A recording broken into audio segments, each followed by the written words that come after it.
পিসির রাজ্যে সবাই গোলাম, করতেই হবে পিসির সুনাম, নইলে তোমার প্রাণটি যাবে, জ্বলবে বাড়ি, রেপও হবে। হ্যাঁ, এটাই পশ্চিমবঙ্গ। সরকারের অপদার্থতায়, চুরির দায়ে তোষণ রাজে জ্বলছে গোটা বাংলা। আর এই নিয়ে প্রতিবাদ করতে পারবেন না। যদি করেন তাহলে পরিণতি হবে জেলে, না হলে তৃণমূলের গুন্ডা বাহিনী আপনার বাড়ি জ্বালিয়ে দেবে, বাড়ির মেয়েকে রেপ থ্রেট দেবে। তাই মহারানী যা ইচ্ছে তাই করতে পারেন, কিন্তু প্রতিবাদ করা যাবে না।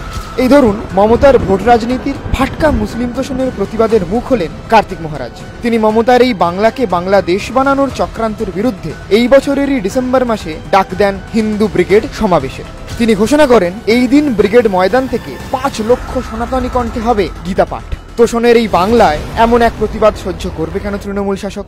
সম্প্রতি খবর এসেছে, কার্তিক মহারাজের নামে আনা হয়েছে 2012 সালে ঘটা এক ধর্ষণের অভিযোগ। অভিযোগটা কি সত্যি, না প্রতিবাদ করার খেসারত? না, এই উদাহরণ একটা নয়। অম্বিকেশ মহাপাত্রর কথা মনে আছে? একটা সাধারণ কার্টুন ফেসবুকে শেয়ার করার জন্য জেল খাটেন এই অধ্যাপক শিলাদিত্য, যিনি এক সভায় মমতাকে প্রশ্ন করেন। ওই সভা থেকেই প্রকাশ্যে মাওবাদী বলে আখ্যা দেন মমতা। আরজিকর কাণ্ডের পর লালবাজার থেকে ডেকে পাঠানো হয় অনেক ইউটিউবারকে, যাতে ক্রিয়েটারদের এক প্রকার থ্রেটই দেওয়া হয়। এই তালিকায় আর এক নাম প্রেসিডেন্সি কলেজের ছাত্রী তানিয়া ভরদ্বাজের। এক টিভি চ্যানেলের সাক্ষাৎকারে তানিয়ার এক অতি সাধারণ প্রশ্নের উত্তরে এই নিরীহ ছাত্রীকে জাতীয় চ্যানেলে প্রকাশ্যে মাওবাদী বলে দাগিয়ে দেন খোদ মমতা।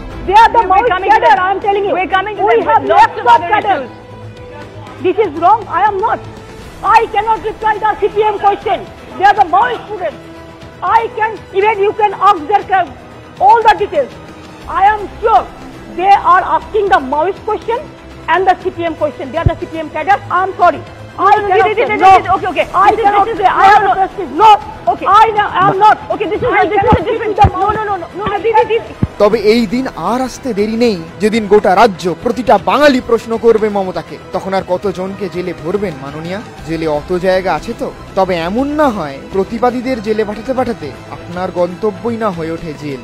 সাবধান, এবার সজাগ হন।